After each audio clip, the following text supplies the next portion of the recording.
ಎಲ್ರಿಗೂ ನಮಸ್ಕಾರ. Welcome back to my channel. ಇವತ್ತು ಒಂದು ವ್ಲಾಗ್ನ ನಿಮ್ಮ ಜೊತೆಗೆ ಶೇರ್ ಮಾಡ್ಕೋಣ ಅಂದ್ಕೊಂಡೆ. ಅಂದರೆ ಗೌರಿ ಪೂಜೆ, ವಾಯನ ಪೂಜೆ ಅದನ್ನು ಹೇಗೆ ಮಾಡಿದ್ವಿ, ಸೊ ಅದಕ್ಕೆ ಪ್ರಿಪ್ರೇಷನ್ ಎಲ್ಲ ಏನು ಮಾಡಿಕೊಂಡೆ ಅನ್ನೋದನ್ನು ಇವತ್ತಿನ ವ್ಲಾಗ್ನಲ್ಲಿ ನಿಮ್ಮ ಜೊತೆಗೆ ಶೇರ್ ಮಾಡ್ತಾಯಿದ್ದೀನಿ. ಯಾರೆಲ್ಲ ಫಸ್ಟ್ ಟೈಮ್ ನನ್ನ ಚಾನಲ್ನ ನೋಡ್ತಾ ಇದ್ದೀರಾ ಅವರಿಗೆ hearty welcome to my channel. ಮತ್ತು ಈ ವಿಡಿಯೋ ನೋಡಿ ಆದಮೇಲೆ ನಿಮಗೇನಾದರೂ ಇಷ್ಟ ಆಯಿತು ಅಂದರೆ ದಯವಿಟ್ಟು ನನ್ನ ಚಾನಲ್ನ ಸಬ್ಸ್ಕ್ರೈಬ್ ಮಾಡಿ ಬೆಲ್ ಬಟನ್ನ ಪ್ರೆಸ್ ಮಾಡೋಕ್ಕೆ ಮರಿಬೇಡಿ. ಈ ಮುದ್ದಾದ ಹೂವಿನೊಂದಿಗೆ ಇವತ್ತಿನ ವ್ಲಾಗನ್ನು ನಾನು ಸ್ಟಾರ್ಟ್ ಮಾಡ್ತಾಯಿದ್ದೀನಿ. ನಮ್ಮ ಕೆಲವೊಂದು ಹಾಬೀಸ್ ಏನಿರುತ್ತಲ್ಲ, ನಮಗೆ ತುಂಬಾ ಖುಷಿಯನ್ನು ಕೊಡುವಂಥದ್ದು.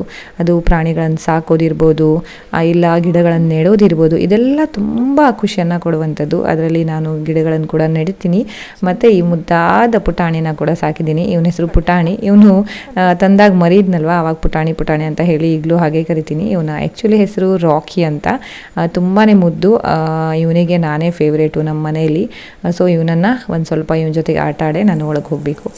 ಇವತ್ತು ಬ್ರೇಕ್ಫಾಸ್ಟಿಗೆ ಏನು ಮಾಡ್ಕೊಳ್ಳೋಣ ಅಂತ ಥಿಂಕ್ ಮಾಡ್ತಾಯಿದ್ದೆ. ಯಾಕಂದರೆ ಸಿಕ್ಕಾಪಟ್ಟೆ ಕೆಲಸ ಇದೆ. ನಾಳೆ ಇದೆಲ್ಲ ಪ್ರಿಪ್ರೇಷನ್ ಇವತ್ತೇ ಮಾಡ್ಕೋಬೇಕು. ಸಂಜೆ ಹೊತ್ತಿಗೆಲ್ಲ ಬರ್ತಾಯಿದ್ರೆ ಅವ್ರು ಬಂದ ಮೇಲೆ ಕೆಲಸ ಮಾಡೋಕ್ಕಾಗಲ್ಲ. ಅಂದರೆ ಅವ್ರ ಜೊತೆಗೆ ಮಾತಾಡಲಿಕ್ಕೆ ನಂಗೆ ಟೈಮ್ ಸಾಕಾಗಲ್ಲ.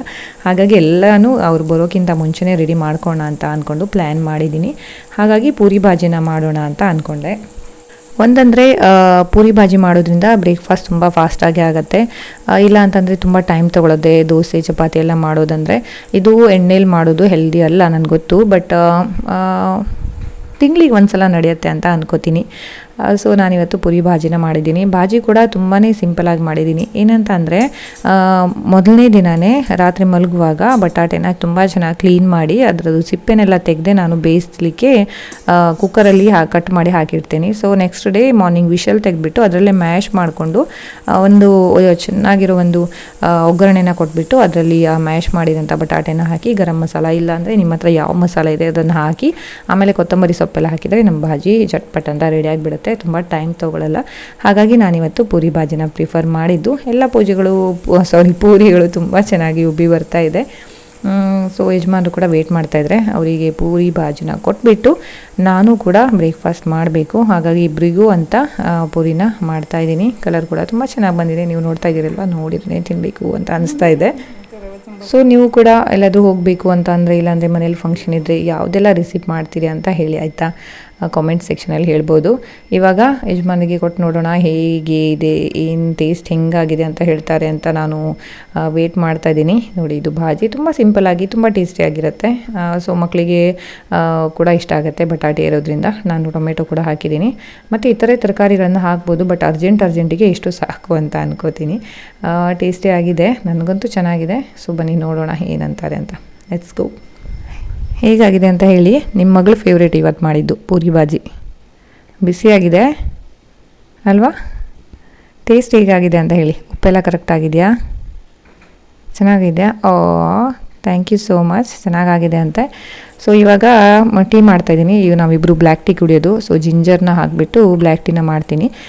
ಜಿಂಜರ್ ಹೀಗೆ ಹಾಕೋದ್ಕಿಂತ ಕುಟ್ಟಿ ಹಾಕಿದರೆ ತುಂಬಾ ಚೆನ್ನಾಗಿ ಫ್ಲೇವರ್ ಕೊಡುತ್ತೆ.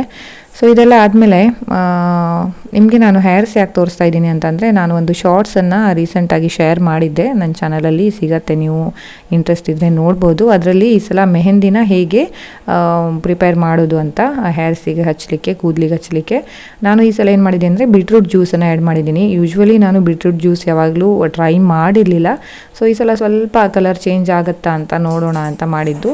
ನಿಮ್ಗೆ ಕಾಣಿಸ್ತಾ ಇದೆ ಅನ್ಕೋತೀನಿ, ಕಲರ್ ಸ್ವಲ್ಪ ಚೇಂಜ್ ಆಗಿದೆ. ನಂದು ಯೂಶ್ವಲ್ಲಾಗಿ ಕಲರ್ ಬ್ಲ್ಯಾಕ್ ಇದೆ ನನ್ನ ಹೇರಿಂದು. ಇವತ್ತು ಸ್ವಲ್ಪ ಅದರಲ್ಲಿ ಕಲರ್ ಬಂದಿದ್ದು ನಿಮಗೆ ಗೊತ್ತಾಗುತ್ತೆ. ನಿಮಗೆ ಯಾರಿಗಾದರೂ ಇಷ್ಟ ಇದೆ ಅಂತಂದರೆ ಆ ಒಂದು ಶಾರ್ಟ್ಸನ್ನು ನೀವು ನೋಡ್ಬೋದು. ಅದೇ ಥರ ನೀವು ಏನಾದರೂ ಮೆಹಂದಿನ ಹಚ್ಕೊಂಡ್ರೆ ಇದೇ ಥರ ಕಲರು ನಿಮ್ಮ ಕೂದಲಿಗೂ ಬರುತ್ತೆ. ಓಕೆನಾ? ಸೊ ಇಂಟ್ರೆಸ್ಟ್ ಇದ್ದರೆ ಚೆಕ್ ಮಾಡಿ. ಓಕೆ, ಸೊ ನನ್ನ ಬ್ಲ್ಯಾಕ್ ಟೀ ಕೂಡ ರೆಡಿಯಾಗಿದೆ. ಇಬ್ಬರು ಬ್ಲ್ಯಾಕ್ ಟೀ ಕುಡಿತೀವಿ. ನನಗೆ ಮತ್ತು ನನ್ನ ಯಜಮಾನಿಗೆ ಇಬ್ಬರಿಗೂ ಇಷ್ಟ. ಸೊ ಇವಾಗ ಬ್ರೇಕ್ಫಾಸ್ಟನ್ನು ಮಾಡಿ ಮುಂದೆ ಹೋಗೋಣ. ಸೊ ಬ್ರೇಕ್ಫಾಸ್ಟ್ ಎಲ್ಲ ಆದಮೇಲೆ ಇವಾಗ ನೋಡಿ, ಇದು ವಾಯನ ಪೂಜೆಗೆ ನಾನು ರೆಡಿ ಮಾಡ್ಕೋಬೇಕು. ಕಾಯಿನೆಲ್ಲ ತೊಗೊಂಡು ಬಂದು, ಅಂದರೆ 22 ಕಾಯಿ ಬೇಕು. ನನಗೆ 11, ನಮ್ಮ ಅತ್ತಿಗೆ 11. ಸೊ ಈ ಎಲ್ಲ ಕಾಯಿನ ನಾವು ಅರಿಶಿಣದ ನೀರಿನಲ್ಲಿ ತೊಳೆದ್ಬಿಟ್ಟು ಇಡಬೇಕಾಗತ್ತೆ. ಅದೆಲ್ಲ ಒಣಗಿದ ಮೇಲೆ ಅದಕ್ಕೆ ಅರಿಶಿಣ, ಕುಂಕುಮ, ಗಂಧ ಅದನ್ನೆಲ್ಲ ಹಚ್ಚಿಬಿಟ್ಟು ರೆಡಿ ಮಾಡ್ಕೋಬೇಕು.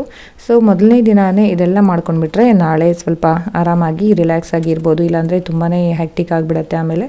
ಹಾಗಾಗಿ ಮೊದಲನೇ ದಿನವೇ ಎಲ್ಲನೂ ರೆಡಿ ಮಾಡ್ಕೋತಾ ಇದ್ದೀನಿ. ಇದೆಲ್ಲ ರೆಡಿ ಆದಮೇಲೆ ಆ ನೀರನ್ನು ನಾನು ಗಿಡಕ್ಕೆ ಹಾಕಿ ಬಂದೆ. ಸೊ ಇವಾಗ ಕೊಟ್ಟೆನ ಮಾಡ್ತಾಯಿದ್ದೀನಿ. ಕೊಟ್ಟೆ ಅಂದರೆ ಹಲಸಿನ ಮರದ ಎಲೆಗಳಿರುತ್ತಲ್ವ ಅದರಿಂದ ಮಾಡುವಂಥದ್ದು. ಕಡ್ಡಿನ ಚುಚ್ಚಿಬಿಟ್ಟು ಬಿದಿರಿನ ಕಡ್ಡಿ ಇರುತ್ತಲ್ಲ ಅದರಿಂದ ಕೂಡ ಮಾಡಬಹುದು. ಸೊ ಇದನ್ನು ನಾನು ನನ್ನ ಅಮ್ಮನಿಂದ ಕಲ್ತಿದ್ದು. ತುಂಬ ಚೆನ್ನಾಗಿ ನಾವು ಮನೆಯಲ್ಲೇ ಇದನ್ನು ರೆಡಿ ಮಾಡ್ಕೋಬೋದು. ಹಬ್ಬಕ್ಕೆ ಎಲ್ಲರ ಮನೇಲೂ ಮಾಡ್ತಾರೆ. ಹಾಗಾಗಿ ನಮ್ಮ ಮನೇಲೂ ಕೂಡ ನಾಳೆ ಹಬ್ಬಕ್ಕೆ ಕೊಟ್ಟೆ ಅಥವಾ ಹಿಟ್ಟು ಅಂತ ಏನು ಹೇಳ್ತೀವಿ ಅದನ್ನು ರೆಡಿ ಮಾಡ್ತಾ ಇದ್ದೀನಿ. ಸೊ ದೂರದಿಂದ ಕಾಣಿಸಲ್ಲ ಅಂತ ಕ್ಯಾಮರದ ಹತ್ರನೇ ತಂದುಬಿಟ್ಟು ನಿಮಗೆ ತೋರಿಸ್ತಾ ಇದ್ದೀನಿ. ಕಾಣಿಸ್ತಾ ಇದೆಯಾ? ಈ ಥರ ಬರುತ್ತೆ. ಇದರಲ್ಲಿ 4 ಚೊಟ್ಟಿರುತ್ತಲ್ಲ ಅದರಲ್ಲಿ 3 ಕಟ್ ಮಾಡಿ 1 ಇಡೋದು. ಆಮೇಲೆ ಅದರಲ್ಲಿ ಹಿಟ್ಟನ್ನು ಉದ್ದಿನ ಹಿಟ್ಟೇನು ಮಾಡ್ತೀವಿ ಅದನ್ನು ಮಾಡುವಂಥದ್ದು ಮಾಡಿಬಿಟ್ಟು ಆಮೇಲೆ ಅದರಲ್ಲೇ ಹಾಕಿದರೆ ತುಂಬ ಟೇಸ್ಟಿಯಾಗಿರೋ ಹಿಟ್ಟು ರೆಡಿ ಆಗುತ್ತೆ. ನೀವು ಕೂಡ ಗೊತ್ತಿಲ್ಲ ಅಂದರೆ ಟ್ರೈ ಮಾಡಿ. ಇದ್ರ ಬಗ್ಗೆ ವ್ಲಾಗ್ ಮಾಡಬೇಕು ಅಂತ ಅಂದರೆ ಹೇಳಿ, ಖಂಡಿತವಾಗಿ ಕಂಪ್ಲೀಟಾಗಿ ಹೇಗೆ ಕೊಟ್ಟೆನ ಚುಚ್ಚುವಂಥದ್ದು, ಹಿಟ್ಟು ಮಾಡುವಂಥದ್ದು ಎಲ್ಲವನ್ನು ನಾನು ತಿಳಿಸ್ಕೊಡ್ತೀನಿ. ಓಕೆನಾ? ಇಂಟ್ರೆಸ್ಟ್ ಇದ್ದವರು ಮೆಸೇಜ್ ಮಾಡಬಹುದು. ಸೊ ನೋಡಿ ಈ ಥರ ಆಗುತ್ತೆ. ಕೊಟ್ಟೆ ಕಡ್ಡಿನ ಚುಚ್ಚಿಬಿಟ್ಟು ಇದನ್ನು ನಾನು ಇವತ್ತು ಇಷ್ಟು ಎಲೆಯಲ್ಲಿ ಒಂದು 40 ಹಿಟ್ಟನ್ನು ಕೊಟ್ಟೆನ ರೆಡಿ ಮಾಡಿದ್ದೀನಿ. ನಾವು ಕೊಟ್ಟೆ ಅಂತ ಹೇಳ್ತೀವಿ ಅದಕ್ಕೆ. ನಂಗೆ ಗೊತ್ತಿಲ್ಲ ಏನು ಹೇಳ್ತಾರೆ ಅಂತ ಎಕ್ಸಾಕ್ಟಾಗಿ, ಬಟ್ ನಾವು ಹಿಟ್ಟಿನ ಕೊಟ್ಟೆ ಆ ಥರನೇ ಹೇಳೋದು. ಇದರಲ್ಲಿ ಹಿಟ್ಟನ್ನು ಹಾಕುವಂಥದ್ದು ಆ ಥರ ತುಂಬ ಚೆನ್ನಾಗಿರೋ ಸ್ಮೆಲ್ ಬರುತ್ತೆ. ಫುಲ್ ಏನಂತಾರೆ ಟ್ರೆಡಿಷ್ನಲ್ ಒಂದು ಡಿಶ್ ಅಂತಲೇ ಹೇಳ್ಬೋದು. ತುಂಬ ಇಷ್ಟಪಡ್ತಾರೆ ಎಲ್ಲರೂ ಕೂಡ. ಸೊ ಇದೆಲ್ಲ ಮಾಡಿ ಆದಮೇಲೆ ಈವ್ನಿಂಗ್ ಟೈಮಲ್ಲಿ ಅತ್ತಿಗೆ ಅಣ್ಣ ಎಲ್ಲ ಬರ್ತಾಯಿದ್ದಾರೆ. ಸೊ ನನ್ನ ಮಗಳು ಅವರ ಮಗ ಅಣ್ಣ ಆಗ್ತಾನೆ ಅವಳಿಗೆ. ಸೊ ರಾಖಿ ಹಬ್ಬ ನಡೀತಾ ಇದೆ ನೋಡಿ, ಕೇಳಿ. ನಮ್ಮ ಅತ್ತಿಗೆ ಅವರು ಯಾವಾಗಲೂ ಸ್ಮೈಲಿ ಫೇಸ್, ತುಂಬ ನಗಾಡ್ತಾ ಮಾತಾಡಿಕೊಂಡು ಖುಷಿಯಾಗಿರ್ತಾರೆ. ನನಗೊಂಥರ ಇನ್ಸ್ಪಿರೇಷನ್ ಅಂತಲೇ ಹೇಳ್ಬೋದು. ಸೊ ನೆಕ್ಸ್ಟ್ ಡೇ ಮಾರ್ನಿಂಗ್ ತುಂಬಾ ಪೀಸ್ಫುಲ್ ಆಗಿದೆ.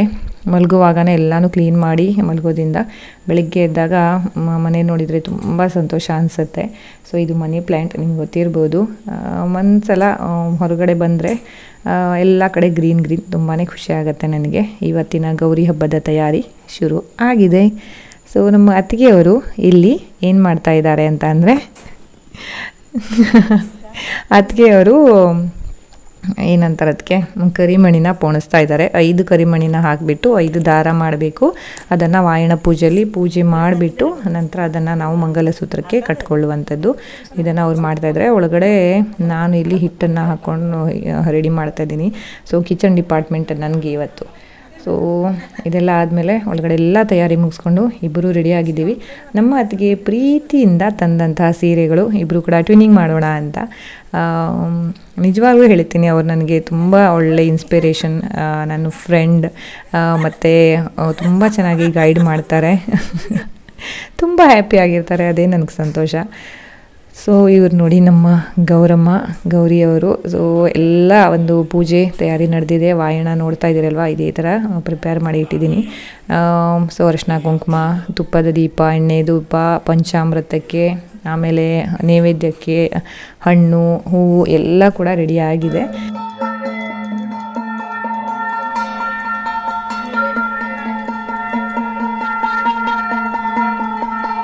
ಪೂಜೆ ಆದಮೇಲೆ ನಾವು ವಾಯನವನ್ನು ನಮ್ಮ ಯಜಮಾನರಿಗೆ ಕೊಡುವಂಥದ್ದು. ಅತ್ತಿಗೆ ಅಣ್ಣಂಗೆ ಕೊಡ್ತಾ ಇದ್ದಾರೆ, ನಾನು ನಮ್ಮವರಿಗೆ ಕೊಡ್ತಾ ಇದ್ದೀನಿ. ಸೊ ಅವರ ಆಶೀರ್ವಾದವನ್ನು ಪಡೆದು ನೆಕ್ಸ್ಟು ನಮ್ಮ ಅತ್ತೆಗೆ ವಾಯನವನ್ನು ಕೊಟ್ಟುಬಿಟ್ಟು ಇವತ್ತಿನ ಒಂದು ಪೂಜಾ ಕಾರ್ಯಕ್ರಮನ ಮುಗಿಸಿ, ಊಟ ಎಲ್ಲ ಮುಗಿಸಿ ರೆಸ್ಟ್ ಮಾಡಿ ನೈಟಲ್ಲಿ ಪಟಾಕಿ ಹೊಡೆಯುವಂಥ ಸೆಷನ್ ಪ್ರಾರಂಭ ಆಗಿದೆ.